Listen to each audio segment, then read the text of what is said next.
নমস্কার। শনিবারের গল্পের প্রথম দিনে আপনাদের স্বাগত। এটি একটি বাংলা গল্প পাঠের চ্যানেল। সময়ের অভাবে বাংলা গল্প, বাংলা সাহিত্য যা আমাদের পড়ে ওঠা হয় না, আমি তাই চেষ্টা করব আপনাদের সামনে পাঠ করে শোনাতে। একটা কর্মব্যস্ত দিনের শেষে আমার এই গল্প শুনে যদি আপনাদের ভালো লেগে থাকে, আপনারা দয়া করে আমার এই চ্যানেলটিকে লাইক, শেয়ার অ্যান্ড সাবস্ক্রাইব করে দেবেন। গল্প পাঠের প্রথম দিনে আমি আমার যাত্রা শুরু করব কবিগুরু রবীন্দ্রনাথ ঠাকুরের জীবন স্মৃতি রচনাটি দিয়ে। জীবন স্মৃতি কবিগুরুর এক আত্মজীবনীমূলক রচনা, যেখানে তিনি নিজের শৈশব, কৈশোর এবং জীবনের বিভিন্ন ভ্রমণ বৃত্তান্ত ও অভিজ্ঞতা তুলে ধরেছেন। জীবন স্মৃতি বেশ অনেকগুলি ছোট ছোট খণ্ডে বিভক্ত। আমি চেষ্টা করব প্রত্যেক দিন একটি বা দুটি খণ্ড আপনাদের পাঠ করে শোনাতে। তাহলে শুরু করা যাক। শিক্ষারম্ভ। আমরা তিনটি বালক একসঙ্গে মানুষ হয়েছিলাম। আমার সঙ্গী দুটি আমার চেয়ে 2 বছরের বড়। তাহারা যখন গুরুমশায়ের কাছে পড়া আরম্ভ করিলেন, আমারও শিক্ষা সেই সময় শুরু হইল। কিন্তু সে কথা আমার মনেও নাই। কেবল মনে পড়ে, জল পড়ে, পাতা নড়ে। তখন কর, খল প্রভৃতি বানানের তুফান কাটাইয়া সবেমাত্র কুল পাইয়াছি। সেদিন পড়িতেছি, জল পড়ে, পাতা নড়ে। আমার জীবনে এইটাই আদিকবির প্রথম কবিতা। সেদিনের আনন্দ আজও যখন মনে পড়ে, তখন বুঝিতে পারি কবিতার মধ্যে মিল জিনিসটার এত প্রয়োজন কেন। মিল আছে বলিয়াই কথাটা শেষ হইয়াও শেষ হয় না। তাহার বক্তব্য যখন ফুরায়, তখন তাহার ঝংকারটা ফুরায় না। মিলটাকে লইয়া কানের সঙ্গে মনের সঙ্গে খেলা চলিতে থাকে। এমনি করিয়া ফিরিয়া ফিরিয়া সেদিন আমার সমস্ত চৈতন্যের মধ্যে জল পড়িতে ও পাতা নড়িতে লাগিল। এই শিশুকালের আরেকটা কথা মনের মধ্যে বাঁধা পড়িয়া গেছে। আমাদের একটি অনেক কালের খাজাঞ্চি ছিল, কৈলাস মুখুজ্জে তার নাম। সে আমাদের ঘরের আত্মীয়েরই মতো। লোকটি ভারী রসিক, সকলের সঙ্গেই তার হাসি তামাশা। বাড়িতে নূতন সমাহত জামাতাদিগকে সে বিদ্রূপে কৌতুকে বিপন্ন করিয়া তুলিত। মৃত্যুর পরেও তার কৌতুকপরতা কমে নাই, এরূপ জনশ্রুতি আছে। একসময়ে আমরা গুরুজনেরা প্ল্যাঞ্চের যোগে পরলোকের সহিত ডাক বসাইবার চেষ্টায় প্রবৃত্ত ছিলাম। একদিন তাহাদের প্ল্যাঞ্চেটের পেন্সিলের রেখায় কৈলাস মুখুজ্জের নাম দেখা দিল। তাহাকে জিজ্ঞেস করা হইল, তুমি যেখানে আছো সেখানকার ব্যবস্থাটা কিরূপ বলো দেখি। উত্তর আসিল, আমি মরিয়া যাহা জানিয়াছি, আপনারা বাঁচিয়াই তাহা ফাঁকি দিতে চান, সেটি হবে না। সেই কৈলাস মুখুজ্জে আমার শিশুকালে অতি দ্রুত বেগে মস্ত একটা ছড়ার মতো বলিয়া আমার মনোরঞ্জন করিত। সেই ছড়াটার প্রধান নায়ক ছিলাম আমি, এবং তাহার মধ্যে একটি ভাবী নায়িকার নিঃসংশয় সমাগমের আশা অতিশয় উজ্জ্বলভাবে বর্ণিত ছিল।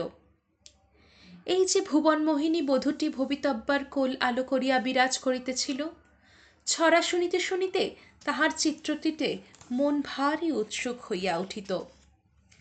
আপাদমস্তক তাহার যে বহুমূল্য অলঙ্কারের তালিকা পাওয়া গিয়েছিল এবং মিলনোৎসবের যে অভূতপূর্ব সমারোহের বর্ণনা শোনা যাইত, তাহাতে অনেক প্রবীণ বয়স্ক সুবিবেচক ব্যক্তির মন চঞ্চল হইতে পারিত। কিন্তু বালকের মন যে মাতিয়া উঠিত এবং চোখের সামনে নানা বর্ণে বিচিত্র আশ্চর্য সুখচ্ছবি দেখিতে পাইত, তাহার মূল কারণ ছিল সেই দ্রুত উচ্চারিত অনর্গল শব্দচ্ছটা এবং ছন্দের দোলা। শিশুকালের সাহিত্যরস ভোগের এই দুটো স্মৃতি এখনও জাগিয়া আছে। আর মনে পড়ে, বৃষ্টি পরে টাপুর টুপুর, নদে এলো বান। ওই ছড়াটা যেন শৈশবের মেঘদূত। তাহার পরে যে কথাটা মনে পড়িতেছে তাহা স্কুল যাওয়ার সূচনা। একদিন দেখিলাম দাদা এবং আমার বয়োজ্যেষ্ঠ ভাগিনেও সত্য স্কুলে গেলেন, কিন্তু আমি স্কুলে যাইবার যোগ্য বলিয়া গণ্য হইলাম না। উচ্চ ঈশ্বরে কান্না ছাড়া যোগ্যতা প্রচার করার আর তো কোনো উপায় আমার হাতে ছিল না। ইহার পূর্বে কোনোদিন গাড়িও চড়ি নাই, বাইরেও হই নাই।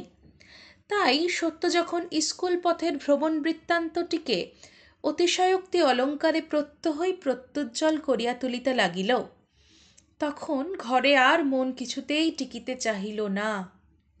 যিনি আমাদের শিক্ষক ছিলেন তিনি আমার মোহ বিনাশ করবার জন্য প্রবল চপেটাঘাত সহ এই সারগর্ভ কথাটি বলেছিলেন, এখন স্কুলে যাইবার জন্য যেমন কাঁদিতেছ, না যাবার জন্য ইহার চেয়ে অনেক বেশি কাঁদিতে হইবে।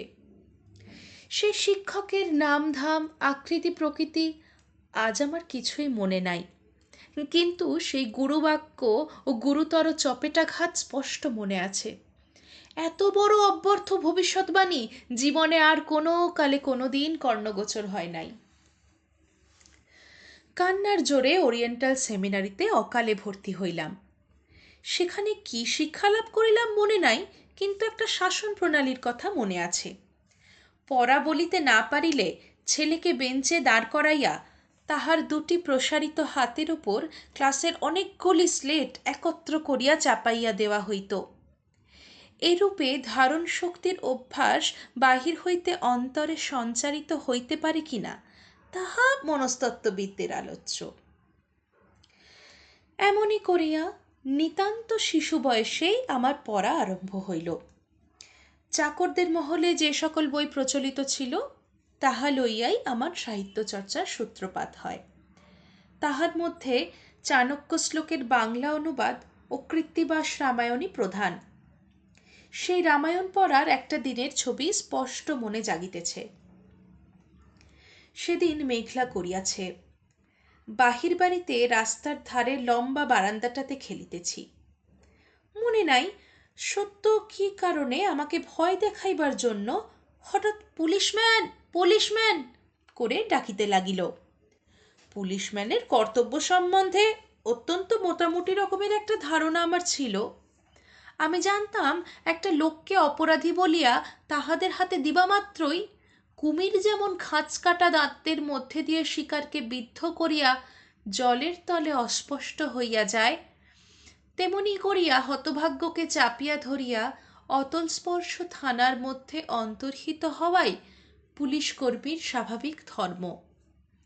এরূপ নির্মম শাসনবিধি হইতে নিরপরাধ বালকের পরিত্রাণ কোথায় তাহা ভাবিয়া না পাইয়া একেবারে অন্তঃপুরে দৌড় দিলাম। পশ্চাতে তাহারা অনুসরণ করিতেছে এই অন্ধ ভয় আমার সমস্ত পৃষ্ঠদেশকে কুণ্ঠিত করিয়া তুলিল। মাকে গিয়া আমার আসন্ন বিপদের সংবাদ জানাইলাম। তাহাতে তাহার বিশেষ উৎকণ্ঠার লক্ষণ প্রকাশ পাইল না, কিন্তু আমি বাইরে যাওয়া নিরাপদ বোধ করিলাম না। দিদিমা আমার মাতার কোনো এক সম্পর্কের খুড়ি, যে কৃত্তিবাস রামায়ণ পড়িতেন, সেই মার্বেল কাগজ মণ্ডিত কোন ছেঁড়া মলাটলা মলিন বইখানি কোলে লইয়া মায়ের ঘরের দ্বারের কাছে পড়িতে বসিয়া গেলাম। সম্মুখে অন্তঃপুরের আঙিনা ঘেরিয়া চৌকোন বারান্দা। সেই বারান্দায় মেঘাচ্ছন্ন আকাশ হইতে অপরাহ্নের ম্লান আলো আসিয়া পড়িয়াছে। রামায়ণের কোনো এক করুণ বর্ণনায় আমায় চোখ দিয়া জল পড়িতেছে দেখিয়া দিদিমা জোর করে আমার হাত হইতে বইটা কাড়িয়া লইয়া গেলেন। এতক্ষণ শুনছিলেন রবীন্দ্রনাথ ঠাকুরের জীবন স্মৃতির প্রথম পর্ব শিক্ষারম্ভ। আমার পাঠ যদি আপনাদের ভালো লেগে থাকে তাহলে আমার চ্যানেলটি লাইক, শেয়ার এবং সাবস্ক্রাইব করে আমাকে বাধিত করিবেন। আমি এর পরের দিন এবং তারও পরে এই গ্রন্থটির আরও বিভিন্ন খণ্ডগুলি পাঠ করে আপনাদের শোনাব। সকলে ভালো থাকবেন। নমস্কার।